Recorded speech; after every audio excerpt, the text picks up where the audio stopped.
voulons prendre notre texte, Ésaïe 60. Rappelle-toi toujours que nous sommes dans le temps de rayonnement. Et nous sommes en train de franchir la dernière courbure, qui est la courbure de décembre. Ésaïe 60, le verset 11. La Bible déclare, tes portes seront toujours ouvertes. Elles ne seront fermées ni jour ni nuit, afin de laisser entrer chez toi les trésors des nations et leurs rois avec leur suite. Amen. Gloire au Seigneur. Nous prenons Néhémie chapitre 3, le verset 29. Après eux, Sadoc, fils d'Imer, travailla devant sa maison. Après lui travailla Shemécha, fils de Shekania, gardien de la porte de l'Orient. Amen. Et nous allons ajouter Ézéchiel 43. Ézéchiel 43, de 1 à 2, et puis nous allons prendre le verset 4.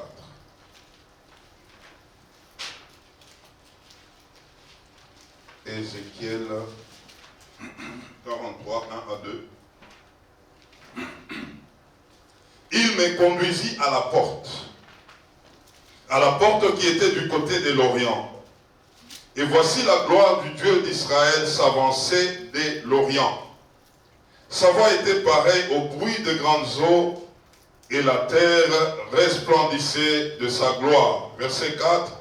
La gloire de l'Éternel entra dans la maison par la porte qui était du côté de l'Orient. Amen.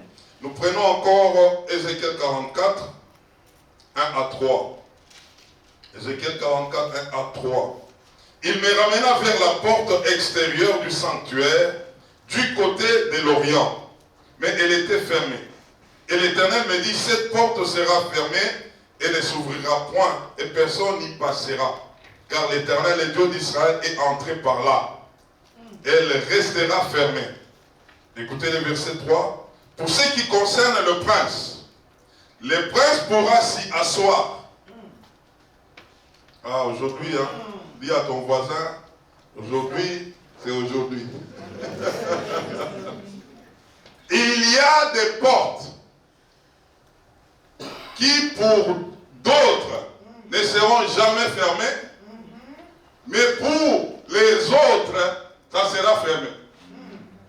Parce que lorsque l'Éternel passe par là, ceux qui doivent les suivre, c'est seulement les princes. Amen. Oh yes. Gloire au Seigneur. Pour ce qui concerne le prince pourra s'y asseoir pour manger le pain devant l'Éternel. Il entrera par le chemin du vestibule de la porte et il sortira par le même chemin. Amen. Amen. Amen. Amen. Amen. Nous sommes à la 40e porte. 9e. Nous sommes à la 40e porte. 9e porte aujourd'hui. Il nous reste combien? Une. Donc nous sommes en train d'aller vers la fin. C'est pourquoi le message de ce matin, saisis-le. Et Dieu te fera beaucoup de bien. Tes portes resteront ouvertes afin de laisser au trésor des nations de faire leur entrée pour que toi tu en jouisses. Et ce matin, nous voulons voir cette 9e porte. La porte de l'Orient. Dites après moi la porte de l'Orient. La porte de l'Orient. C'est une porte très stratégique. Et d'ailleurs, on pouvait même commencer par elle. Mais gloire soit rendue à Dieu parce qu'il a voulu ainsi qu'elle soit pour nous l'avant-dernière porte. Vous savez, l'Orient, autrement dit appelé l'Est. L'Orient symbolise les commencements de toutes choses. L'origine, les débuts. Bref, l'Orient c'est la source. C'est à l'Orient où Dieu avait commencé l'histoire avec l'homme. Les jardins d'Éden étaient à l'Orient. C'est-à-dire à l'Est, non pas au nord, pas au sud ou à l'ouest, mais le jardin d'Éden était où? À l'Orient. Genèse chapitre 2, le verset 8. Donc Adam a commencé sa vie à l'Est, à l'Orient. Un pays de délices, un paradis terrestre, un lieu de bonheur, un lieu de plaisir, où l'homme n'avait besoin de rien, sinon maintenir sa communion avec Dieu. Et tout a commencé où? À l'Orient. À l'Orient. Donc quand Adam avait péché, non seulement il avait perdu sa communion avec Dieu, mais il avait aussi perdu l'Orient. Il avait perdu l'Orient. Et parce que c'est à l'Orient où Adam a perdu, pour te libérer aussi, celui qui est venu pour te libérer, il est entré par la porte de l'Orient. Luc chapitre 1er, le verset 78. Parlant de Jésus, on l'a appelé les soleils levants. Et ces soleils levants s'élevaient à l'Orient. Parce que c'est à l'Est où les soleils s'élèvent. Et il n'y a pas deux soleils. Il y a un seul soleil. C'est pourquoi avec Ézéchiel, lorsqu'on parle de la gloire de Dieu qui est entrée dans le temple, cette gloire était entrée par la porte de l'Orient. Et lorsqu'elle est entrée, cette porte devrait être fermée. Dis à ton voisin, il n'y a pas deux soleils. Il y a un seul soleil. Amen. Et j'aimerais nous dire ce matin, lorsque cette porte s'ouvre, pour toi, personne ne peut la fermer. Il y a des choses qui sont réservées aux princes. Et même quand le temps passe, parce que tu es prince, ta part sera toujours réservée. C'est pourquoi j'aimerais dire à quelqu'un ce matin, il ne faut pas t'en faire lorsque tu marches correctement avec Dieu, quel que soit le temps, Dieu, c'est là où il est en train de t'amener. Parce que lorsque Dieu atteste, manifeste sa gloire, et que toi tu es avec lui, tu en auras part. Alléluia. Aujourd'hui, nous voulons comprendre 5 choses qui vont nous amener à saisir la porte de l'Orient. Et j'aimerais déjà te dire que toi et moi ce matin, nous sommes déjà dans cette porte-là. Amen. Elle est déjà ouverte. Amen. Dis à ton voisin, la porte de l'Orient est déjà ouverte. La porte d'Orient est déjà ouverte. Cette porte-là est déjà ouverte. Elle est déjà ouverte. Et ce matin, j'aimerais partager avec toi 5 choses lorsque tu passes par cette porte. Parce que je crois que CMCR est en train de passer par la porte d'Orient. Amen. Et donc, il y a des choses qui doivent se manifester à cause de cette porte-là. Et ce qui est bien avec Dieu, lorsque Dieu t'amène dans une révélation, il t'amène à accéder dans cette révélation, elle devient à toi. Saisis-la. Je suis en train de dire à quelqu'un ce matin, saisis la parole de ce matin. Elle est pour toi. Parce que Dieu permet que tu aies accès à cette parole de ce matin. Ah, quelqu'un m'entend ce matin? Lorsqu'on entre par la porte d'Orient, on commence à traiter avec la source. Ça, c'est la première des choses que tu dois savoir. Qu'est-ce que Dieu fait lorsque quelqu'un entre par la porte de l'Orient? Dieu l'amène à traiter avec lui. Il devient une source. C'est comme ce que Jésus a parlé avec la femme samaritaine dans Jean 14, Jean 4, le verset 14.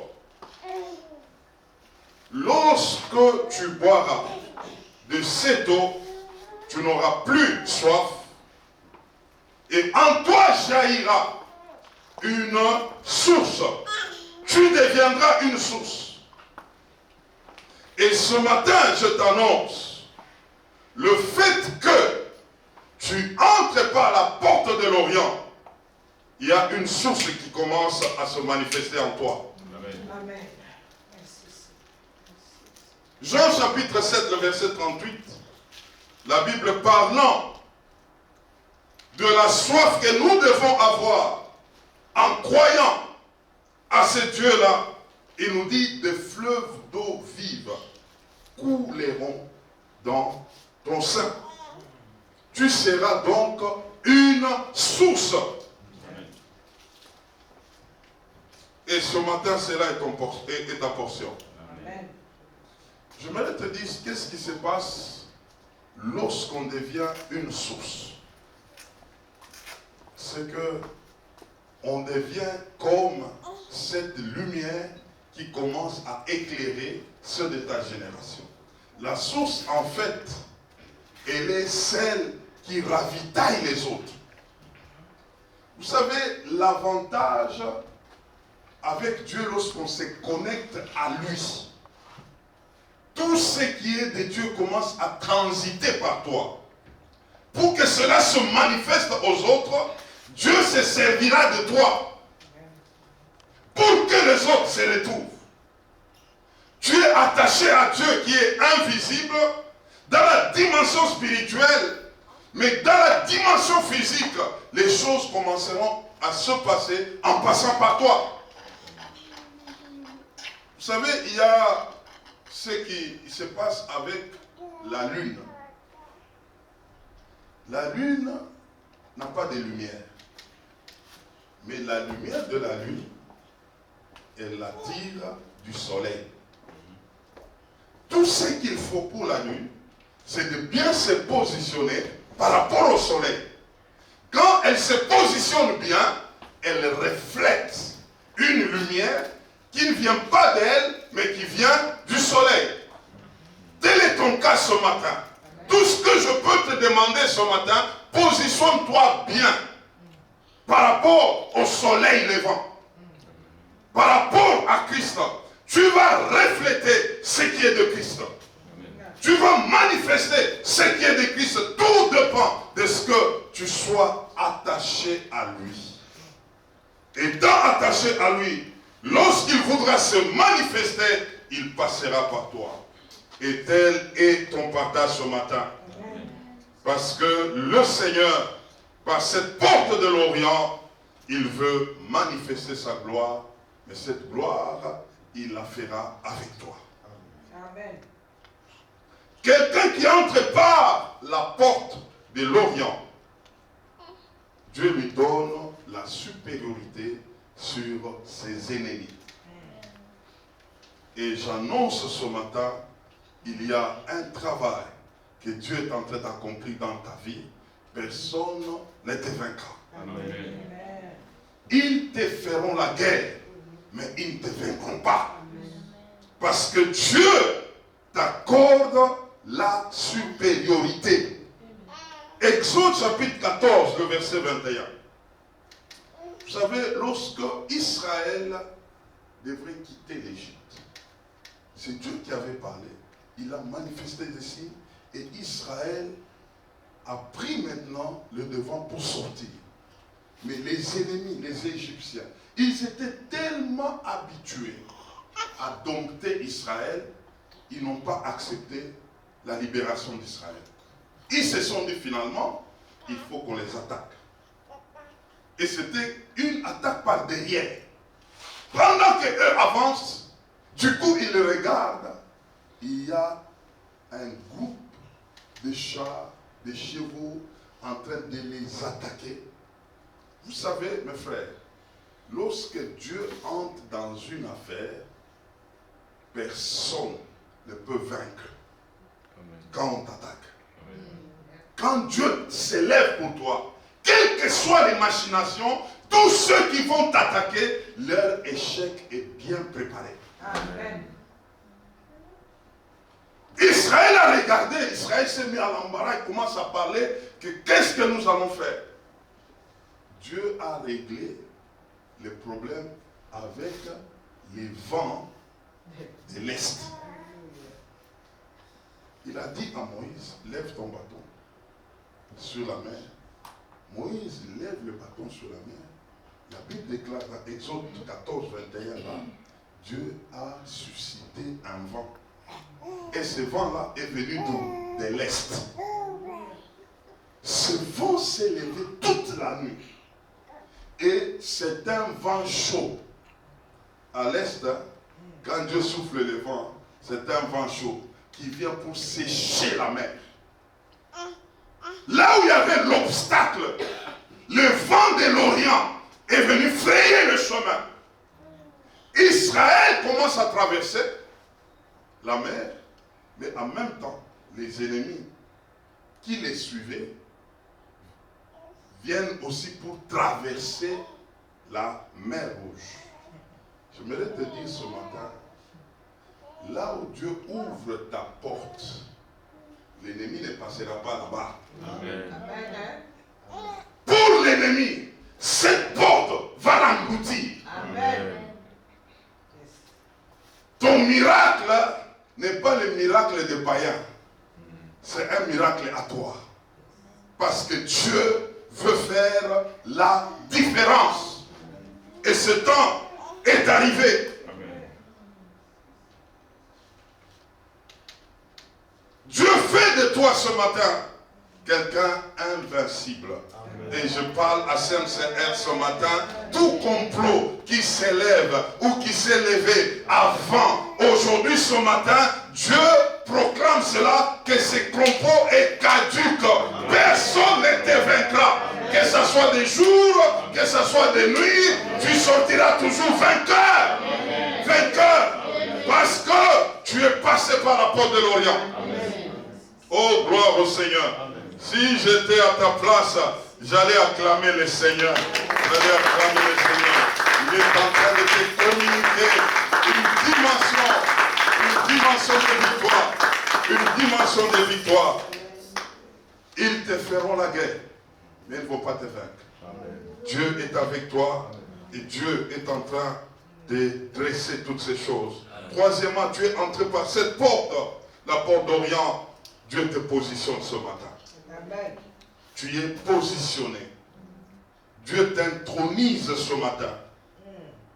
Il y a un positionnement stratégique aujourd'hui.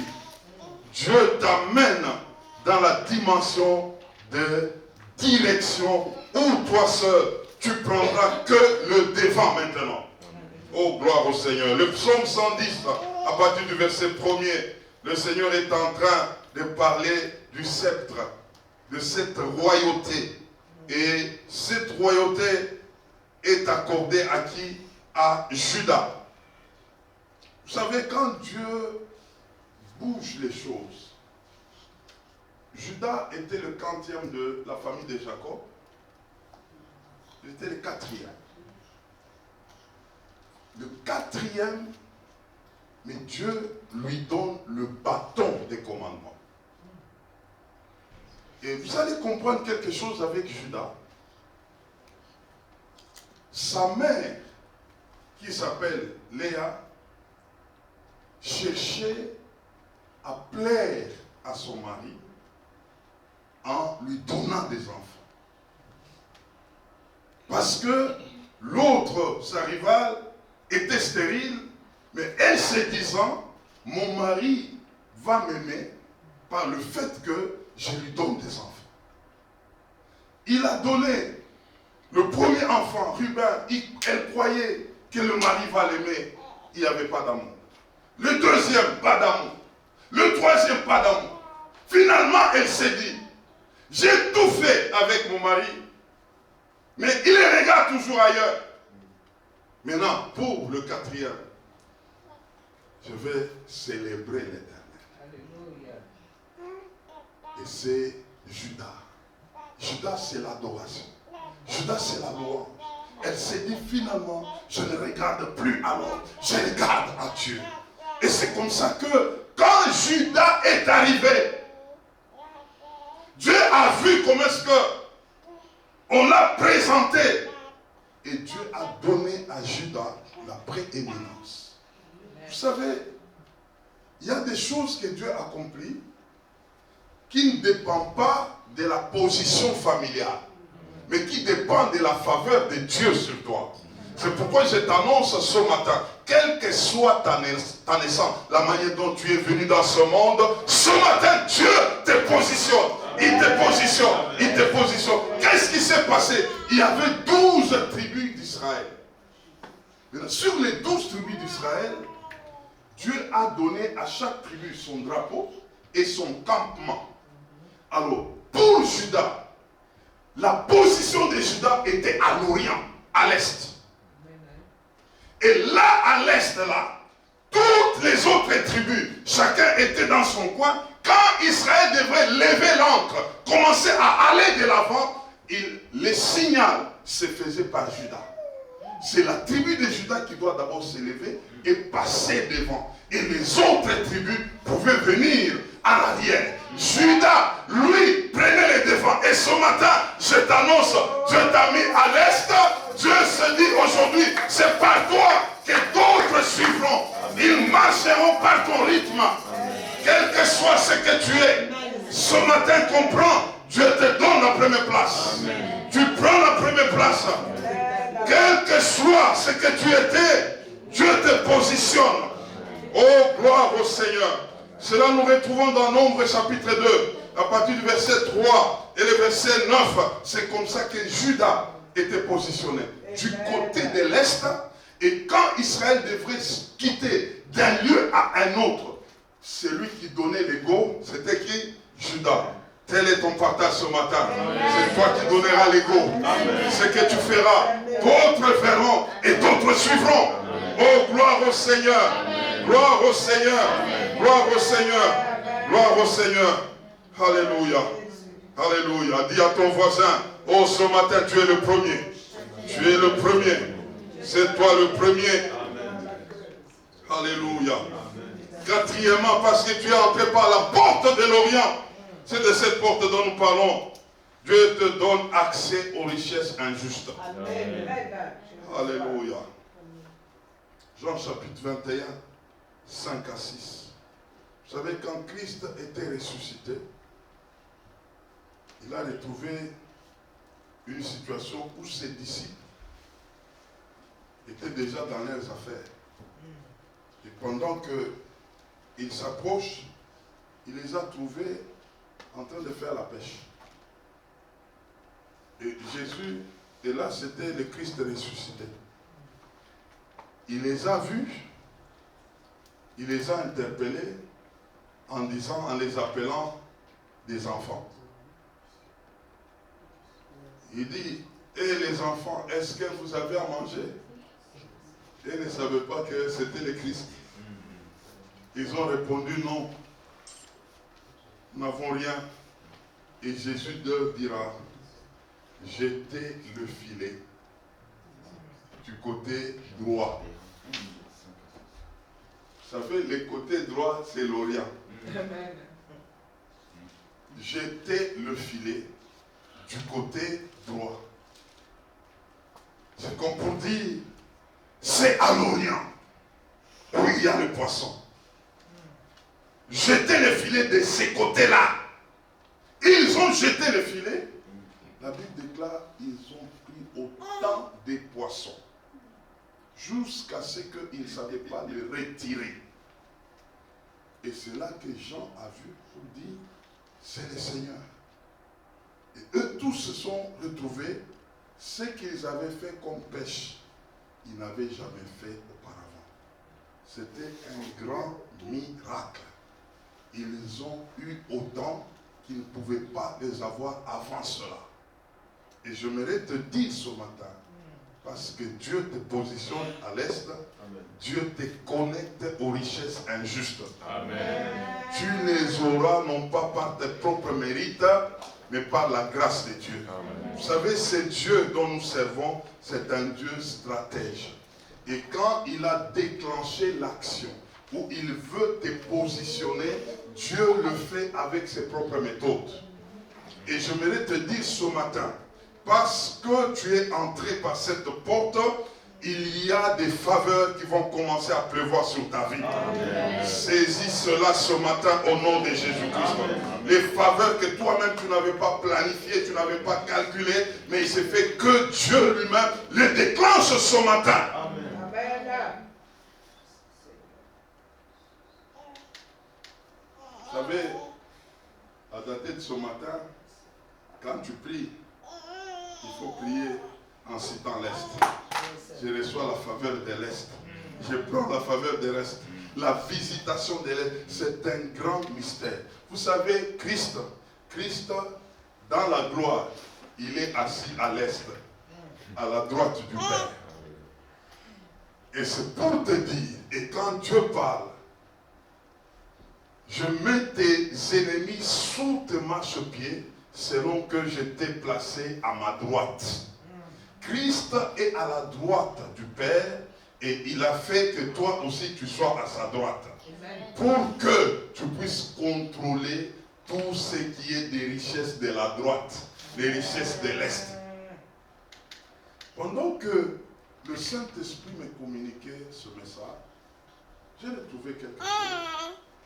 Vous savez, dans mon pays, du côté de l'Est, il y a beaucoup de richesses.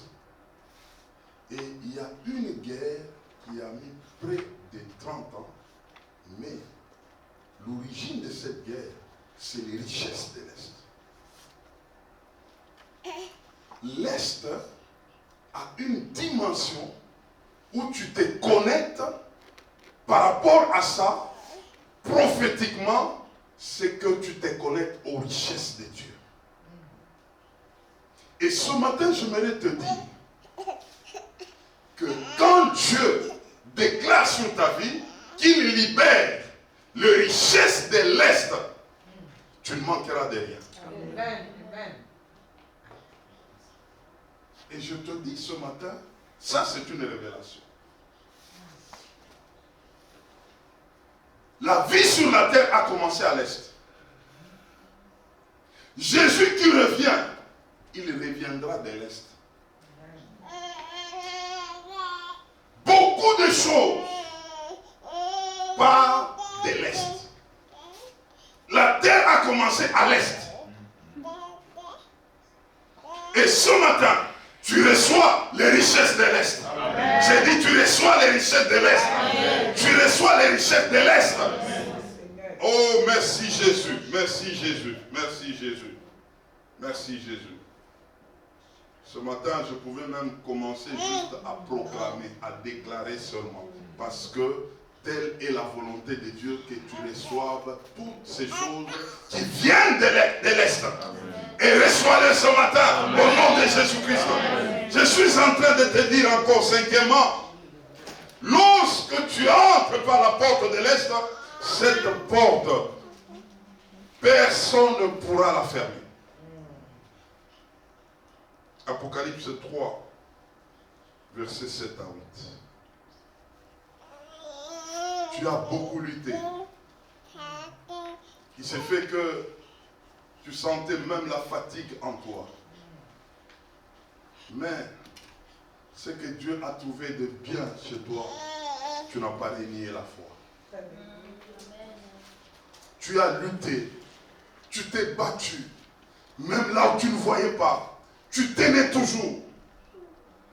Et Dieu ce matin dit, parce que tu n'as pas renié la foi, tu t'es battu, mais toujours attaché à Dieu, attaché à cette porte de l'Orient. Il te dit ce matin, il ouvre une porte que personne ne pourra fermer. Amen. Cette porte restera ouverte. Comment est-ce que Dieu m'a montré sur ce point? Je suis en train de terminer. Aujourd'hui, je ne suis pas long. Je suis venu proclamer seulement. La porte de l'Orient, c'est comme une porte principale. Et quand tu franchis cette porte, là-dedans, il y a d'autres portes. Il se fait que parce que tu es entré seulement par la porte d'Orient, toutes les autres portes ne peuvent plus te résister. Amen. Telle est la volonté de Dieu ce matin. Parce que tu es entré par la porte de l'Orient, les autres portes resteront ouvertes pour toi. Resteront ouvertes pour toi. Il a fallu que tu franchisses d'abord la porte de l'Orient. Parce que tu es passé par là, les autres portes sont ouvertes. C'est comme des portes où dès que tu arrives, elles s'ouvrent d'elles-mêmes. Dès que tu avances, elles s'ouvrent d'elles-mêmes parce que tu es passé par la porte principale. Je t'annonce ce matin, tu entres dans une autre phase. Amen. C'est la phase où les choses vont commencer à s'incliner devant toi. Amen. Plus de résistance maintenant. Amen. Parce que la porte de l'Orient t'est ouverte ce matin. Amen. J'aimerais te dire ce matin, il y a maintenant des choses que toi tu ne chercheras pas, mais ces choses vont te chercher. Amen. Ces choses vont te chercher. Amen. Quand j'étais hier soir en train de travailler ce message, c'est là que il y a le frère Sidi qui m'appelait pour me dire, papa, je vous appelle pour vous annoncer que Dieu m'a donné la résidence. Et ce frère, je me rappelle ici, on priait avec lui. Ses frères pleuraient. Il se disait, on lui avait déjà donné la date où il devrait quitter ce pays. Et j'ai compris que la déclaration, c'est une arme. Il a cité même les jours, m'a dit, tel jour je dois partir. Je lui ai dit, non, tu ne partiras pas. Cette terre appartient à Dieu. Amen. Il y a des fois des choses que j'ai compris qu'il faut être sérieux avec la déclaration. On a dit des choses. Quand ça barde, il va appeler, il dit, ça ne va pas, là, il y a l'avocat, je ne vois pas. Voilà ce que, je ne sais pas qu'est-ce qui va se passer. Il m'a dit hier, il avait même des pensées de suicide. Il s'est dit, comment je dois rentrer au pays? Je ne connais personne là-bas. Qu'est-ce que je dois faire? Comment ça doit se passer? Mais Dieu avait déjà la solution. Amen. Je te dis ce matin, tu es passé par la porte de l'Orient. Rien ne va te résister. Amen. Il y a des choses que toi tu vas palper, non pas par des voies normales, amen, mais par des voies surnaturelles. Parce que c'est Dieu qui ouvre cette porte-là.